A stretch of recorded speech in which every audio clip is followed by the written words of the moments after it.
সবকিছু কেমন জানি বদলে যাচ্ছে। আগে স্কুল থেকে ফেরার পথে রিক্সা করে পাড়ার মোড় থেকে যখন বাড়ির দিকে আসতাম, মনটা ভালো হয়ে যেত। কেমন জানি মনে হতো এই তো আমার পাড়ায় চলে এসেছি।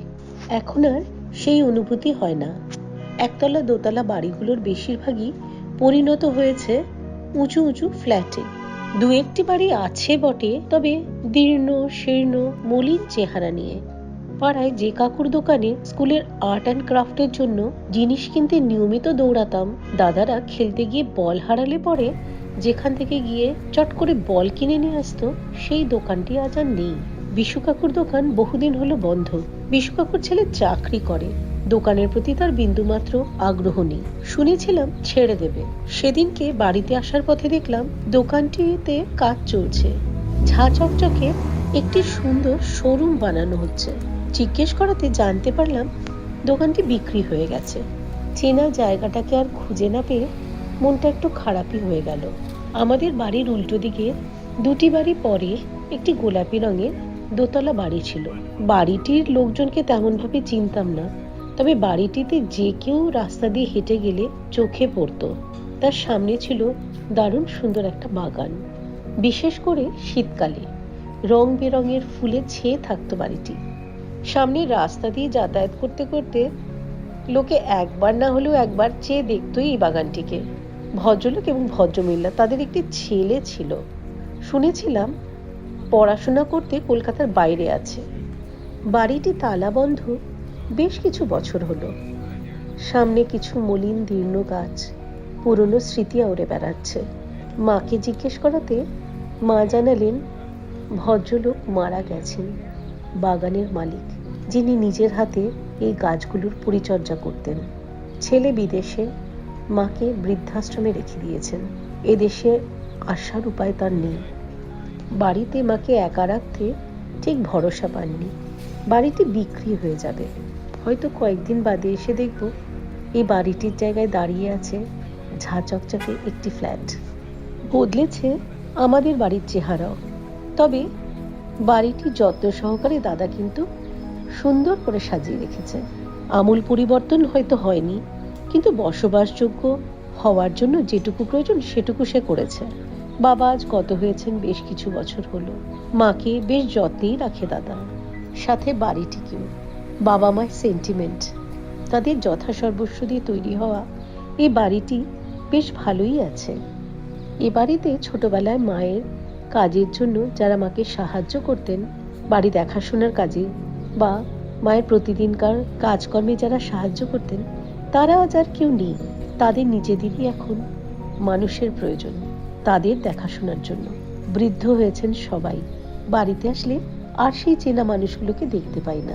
পাড়ার মোড় থেকে ডান দিকে ঘুরতেই নরেন্দ্র মিষ্টান্ন ভান্ডার বলে একটি মিষ্টির দোকান পড়তো। আমাদের পাড়ার মিষ্টির দোকান। পাড়ার মিষ্টির দোকানের থেকে ভালো মিষ্টি কেউ বানাতে পারে বলেই আমাদের ধারণাই ছিল না। বেস্ট মিষ্টি আমাদের পাড়ার এই নরেন্দ্র মিষ্টান্ন ভান্ডারেই পাওয়া যেত। যেন 8টার সময় দৌড়ে গেলেই গরম রসগোল্লা পাওয়া যেত। বহুবার নিয়ে এসেছি, লোকজন আসলে বা নিজেদের খেতে ইচ্ছে করলে। এক কথায় নরেন্দ্র মিষ্টান্ন ভান্ডার। তখন আমাদের কাছে পনির বলে আলাদা করে কিছু ছিল না। পনির বলে আমরা জানতাম পাড়ার নরেন্দ্র সুইটস থেকে কিনে আনা ছানার একটি ছোট্ট চাং। সেটাই ছিল আমাদের সময়কার পনির। দোকানটি আর নেই। দোকানটি বিক্রি হয়ে গেছে, মালিকানা বদলেছে। তার বদলে সেখানে খুলেছে একটি ঝাঁ চকচকে কেক শপ। কেক শপের সবটাই পাওয়া যায়, সমস্ত রকমের শৌখিন নোনতা, পেস্ট্রি, কেক সবকিছুই মন চাইলে কিনে খাওয়া যায়। ছেলে মেয়েদের স্কুলের টিফিন দেওয়া হোক বা নিজেদের ইচ্ছে মতো কিছু ইচ্ছে হলে পরে বা বাড়িতে কোনো গেস্ট আসলে পরে অনায়াসে দৌড়ে গিয়ে ওখান থেকে নিয়ে আসা যায়। মন্দ নয়, একেবারেই বদলায়নি আমাদের পাশের বাড়িটি। একতলা বাড়ি, চিলেকোঠায় দুটো ঘর, মাস্টারমশাইয়ের বাড়ি। মাস্টারমশাইয়ের বাড়িতে অঙ্ক করতে আমিও যেতাম। মাস্টারমশাই অঙ্ক পড়াতেন স্কুলে। মাস্টারমশাইয়ের কাছে অঙ্ক পড়ার থেকে অনেক বেশি আগ্রহ ছিল তার বাড়িতে গেলে কাকিমা অর্থাৎ মাস্টারমশাইয়ের স্ত্রীর দেওয়া মুড়ি মাখা, নাড়ু বা নিমকিতে। পরম যত্নে কাকিমা সেগুলো আমাদের দিয়ে যেতেন। কি স্বাদ ছিল তার। মাস্টারমশাইয়ের একই ছেলে বাবলুদা। বাবলুদার সেই সময় দেখতাম মা বাবার ফাই ফরমাস টুকটাক সবকিছুই করে দিত।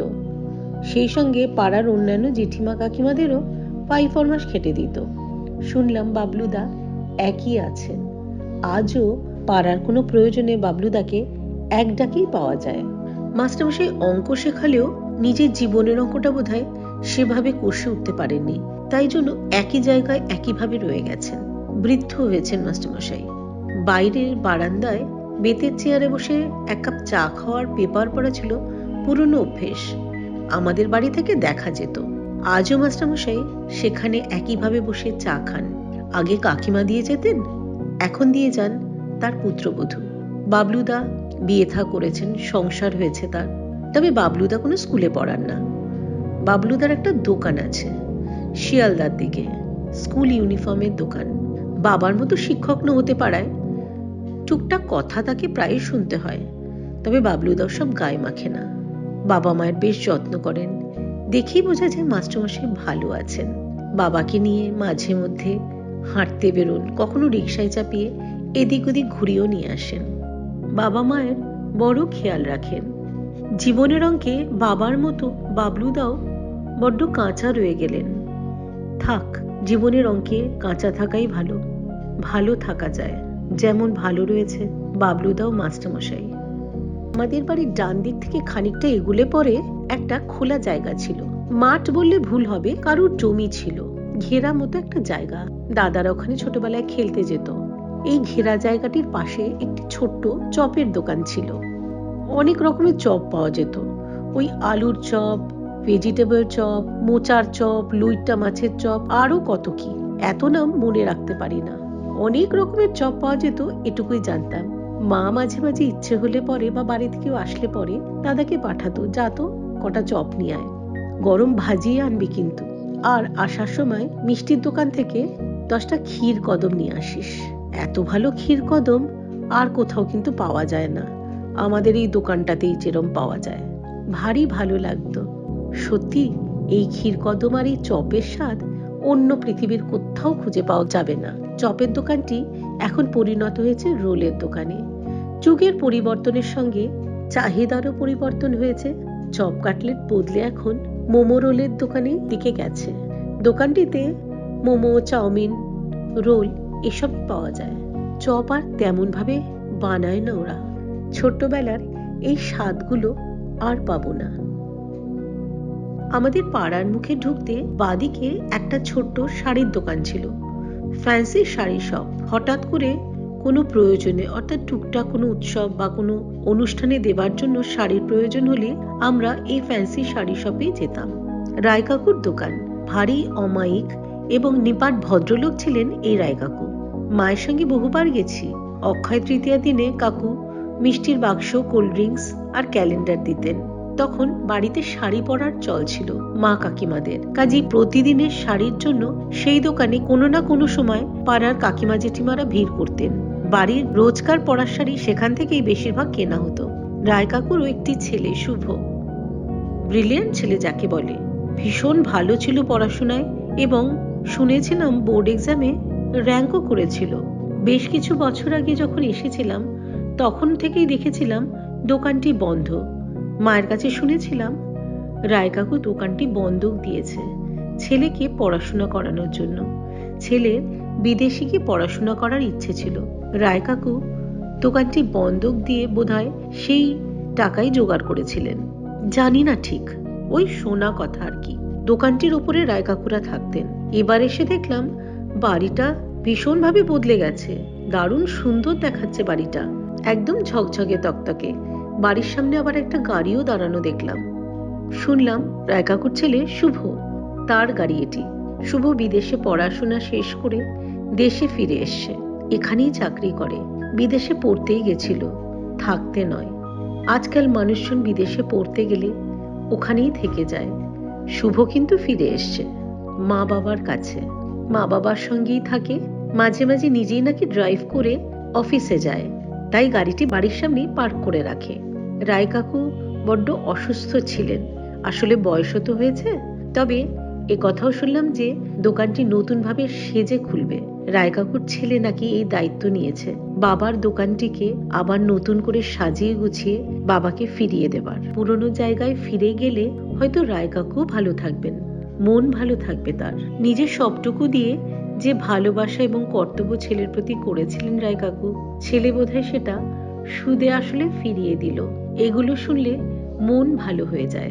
বাবলুদা, সেই চপের দোকানের শ্রীবৃদ্ধি, বা এই রায় কাকুর কথা, জীবনে এগুলো মানুষকে ভীষণভাবে ভালো রাখে।